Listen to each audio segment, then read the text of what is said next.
Sometimes God whispers. Sometimes he shouts.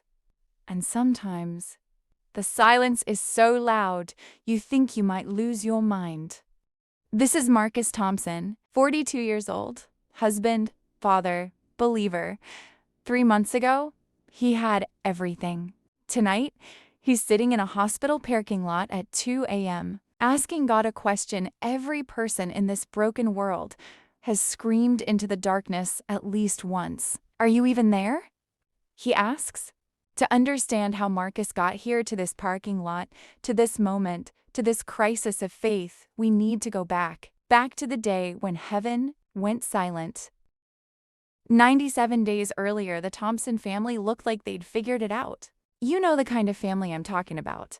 The ones who make you believe the American dream isn't just some fantasy they sell you in commercials. Marcus Thompson's senior executive of cloud solutions at Technova, 6-figure salary, company car, stock options. The kind of job that made his parents cry tears of gratitude because their son had made it. His wife, Simona, pediatric nurse at Northside Hospital, the kind of nurse kids asked for by name. The kind who stayed late because a scared 7-year-old needed someone to hold their hand. Their son, Jordan, 12 years old, on a roll, starting point guard on his middle school team. The kind of kid who still hugged his parents in public. Their daughter, Rylan, 9 years old, beautiful smile, obsessed with butterflies. Convinced she could talk to God like he was her best friend. Every Sunday they sat in the 3rd row at New Hope Community Church. Every night they held hands around the dinner table and prayed. They tithed. They served. They believed. They believed God was good. They believed blessings followed. Obedience. They believed that the storm would never come for them. It started on a Tuesday. Isn't it always a Tuesday? Not dramatic enough for a Monday. Not gentle enough for a Friday, just a Tuesday. Marcus sat in the conference room, the one with the view of downtown Atlanta. He had worked 12 years, sitting across from 2 HR representatives he'd never seen before. The HR woman said, restructuring, market conditions, eliminating your entire division. Effective immediately, she said. 22 minutes. That's how long it took to erase 12 years of loyalty. They handed him a severance packet and a cardboard box. They didn't even let him say goodbye to his team. That night, Marcus sat in his car in the parking garage for 47 minutes. Not crying, not praying, just sitting, staring at his phone. At the text he'd typed to Simone but couldn't send. How do I tell her? How do I walk through that door and tell the woman who trusted me, who followed me, who built this life with me, that I failed? He eventually went home. He smiled at dinner. He helped Riley with her math homework. He kissed Simone goodnight, and he lied. How was work, babe? Same old, same old. He told himself he'd tell her tomorrow, when he had a plan, when he had answers. But tomorrow? Tomorrow had other plans. The next day, Simone stood in the hospital administrator's office, her hands shaking so badly she couldn't hold the paper they'd just given her. I checked the dosage 3 times. 3 times. I don't understand, Simone said. The hospital administrator said with a cold tone, a medication error was reported. Protocol requires immediate suspension pending investigation. Please turn in your badge. The patient was fine, the error was caught. But in a hospital, fine doesn't erase liability. Simone, who had never gotten so much as a written warning in 8 years, was sent home like a criminal. That night, they finally told each other the truth. At the kitchen table, after the kids had gone to bed, under the light that suddenly felt like an interrogation lamp. I lost my license, said Simone. 1 sentence, 4 words. Marcus looked surprised. I also lost my job, both heads down, their entire world collapsing right before their eyes. The mortgage was due in 3 weeks. Their savings would cover, maybe 2 months. Their health insurance ended in 30 days. And then, because God apparently has a sense of timing that would make a Hollywood writer weep, then came the phone call that changed everything. Simone answers the call. Hello. Yes, this is Riley Thompson's mother. What? No, that can't be right. She's fine. She's been fine. When? Tomorrow? Yes, we'll be there. Riley's school physical, the routine one they almost skipped because money was tight, had found an irregular heartbeat. The pediatrician wanted more tests. Immediately. Within 48 hours, Riley was diagnosed with a congenital heart defect, the kind that needed surgery. The kind that cost a number with so many zeros it didn't look real. The kind they no longer had insurance to cover. So that's how you lose everything. Not in some dramatic, movie moment catastrophe. Just Tuesday, then Wednesday, then Friday. One crack, then another. Then the whole foundation crumbles beneath your feet. Have you ever prayed to a ceiling? That's what it felt like in the Thompson house. Words going up, up, up, and hitting drywall. Marcus on his knees in the bedroom, hands clasped, eyes closed. But his face, it's not peaceful. It's strained, desperate. God, I don't understand. We did everything right. We tithed even when it hurt. We served. We raised our kids in your word. We trusted you. So why? Why is this happening? What did we do wrong? Silence. No answer. Just the hum of the air conditioning unit. The next week, Marcus sent out 73 resumes. Got 2 responses, both rejections. Simone's suspension hearing was postponed. Twice. No explanation. No timeline. Riley's surgery was scheduled. The hospital wanted a $50,000 deposit up front, and they had only $8,000 in savings. Jordan started having nightmares. The kind where he would wake up crying, asking questions no 12-year-old should have to ask. Dad, are we going to lose our house? Are we going to be homeless? No, son, never. I promise. Heavy with the weight of a promise he doesn't know if he can keep. Another lie added to the pile. The mortgage company sent the first notice. Friendly, professional, basically saying, we understand times are tough, but pay us or get out. Simone stopped going to church, not officially. She'd get dressed, get in the car, but she'd sit in the parking lot until service ended, then go home. Marcus didn't have the energy to fight her on it, because honestly, he understood. I can't sit there and sing about God's faithfulness when my daughter needs surgery that we can't afford. I can't raise my hands and worship when I don't even know if he's listening anymore. Week 5 comes so fast. Marcus took a job. Not the kind of job a former senior executive takes. The kind of job that pays $12 an hour and makes your college degree feel like a cruel joke. Overnight warehouse work. 10 p.m. to 6 a.m. Loading trucks. Scanning boxes. Wearing a vest with someone else's name on it because they didn't have his size. His body hurt. His pride hurt worse. But it was money. And money meant hope. Or so he thought. Week 7, Riley's condition worsened. The irregular heartbeat became constant chest pain. She couldn't run anymore. Couldn't play. Some days, she couldn't even make it down the stairs without stopping to catch her breath. Mommy, why won't God fix my heart? I pray every night. I ask him to make me better. Doesn't he love me anymore? The sound of Simone's heart breaking is almost audible. Baby, God loves you so much. So much, says Simone. Then why does it hurt? Says Riley. That night, Simone locked herself in the bathroom and sobbed so hard, she threw up. Marcus heard her through the door but didn't go in. What comfort could he offer her when he was drowning too? Week 8 came. The hospital called. Riley needed surgery within 2 weeks or the damage could become permanent. They needed the deposit now. Marcus did something he swore he'd never do. He called his father. The man who had escaped poverty, who'd worked 3 jobs to put Marcus through college, who'd told him, never beg, never bow, stand on your own 2 feet. Dad, I need help.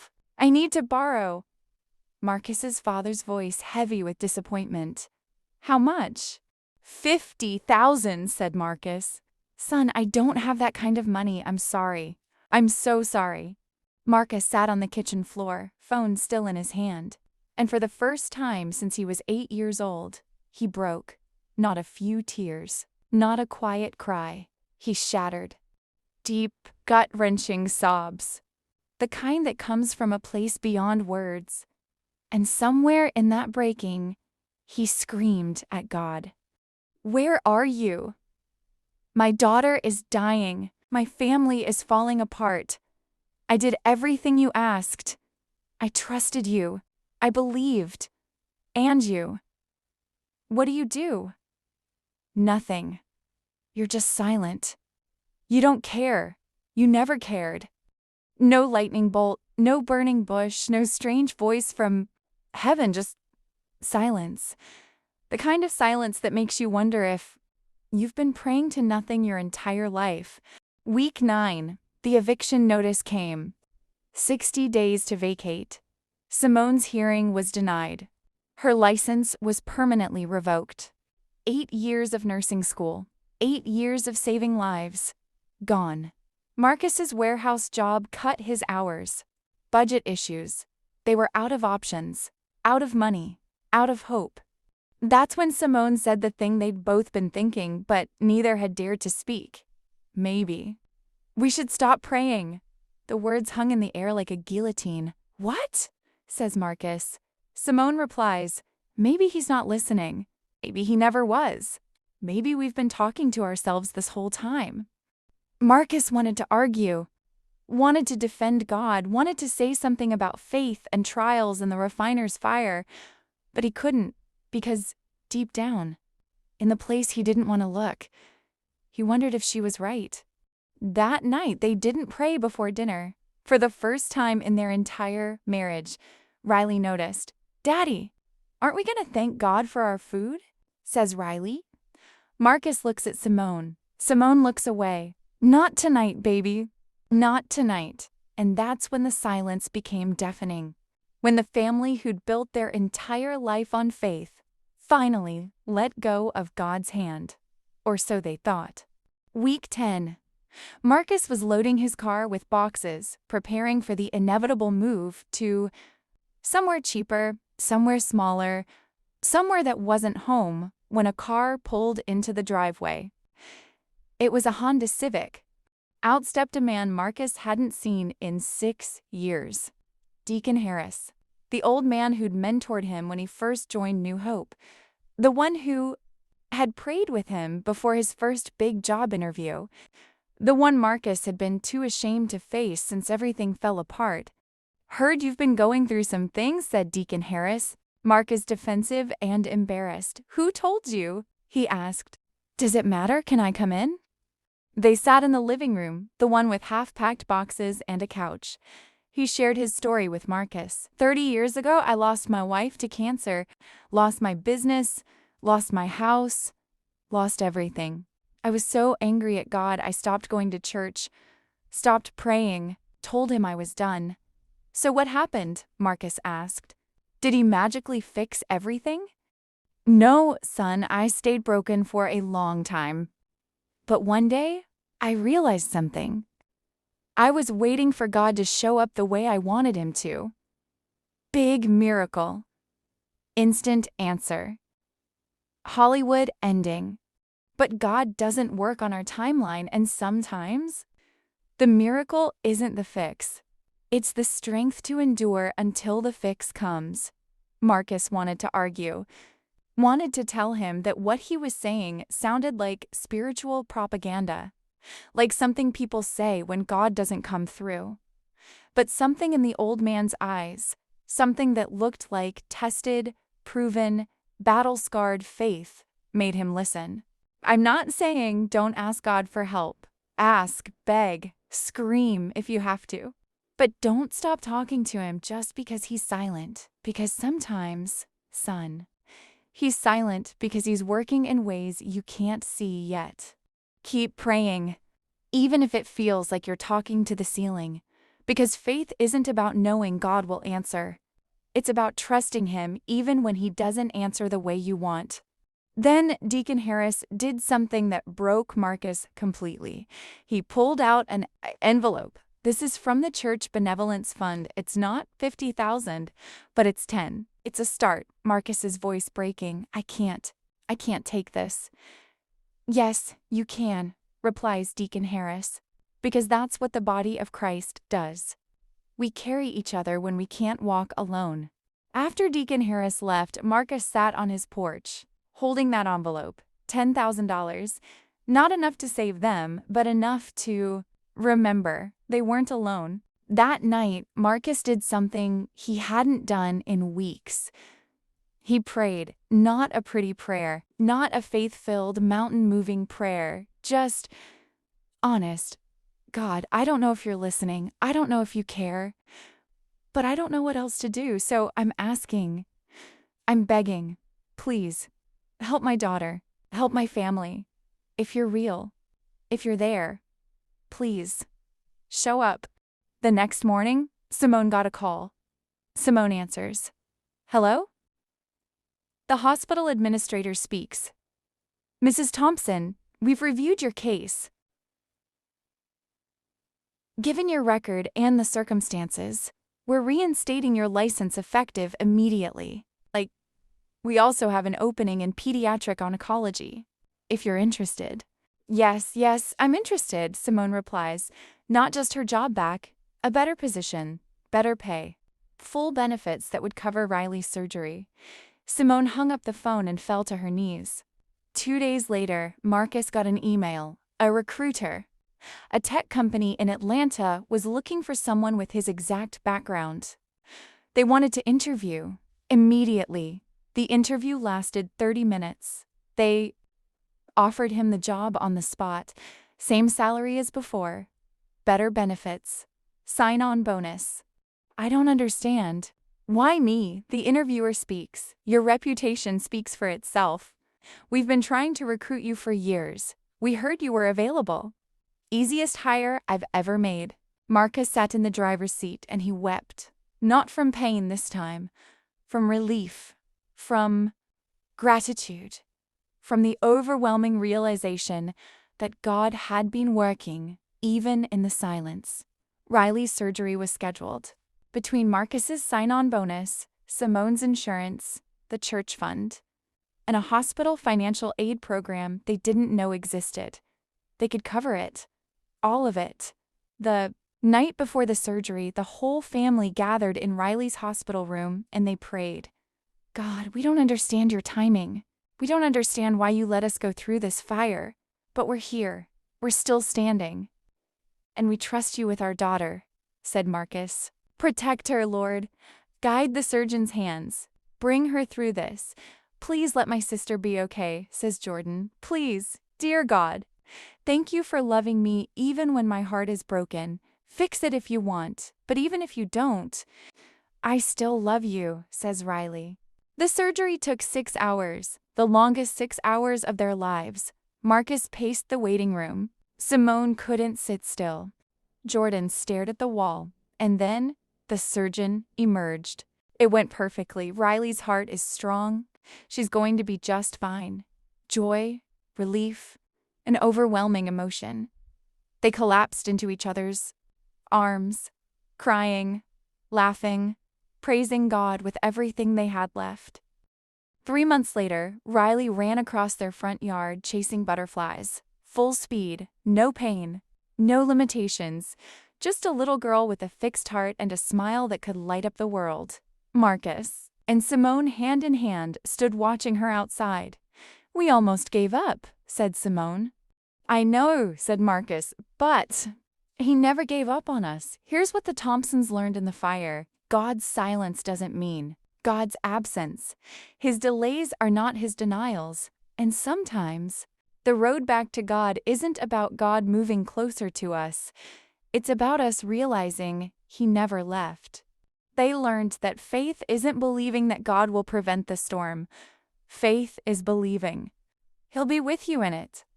They learned that blessings don't always look like comfort. Sometimes they look like endurance. And they learned that when heaven goes silent, keep praying, keep believing, Keep trusting, because the God who sees you in the fire is the same God who walks through it with you. The Thompsons still live in suburban Atlanta, same house and family, but definitely not the same people, because crisis doesn't just break you if you let God into it, it remakes you. If this story has blessed you, why don't you share with us in the comments about your own when heaven goes silent experience and how God came through for you? You never know who may be encouraged by your testimony. Do not forget to like, subscribe, and share. God bless you.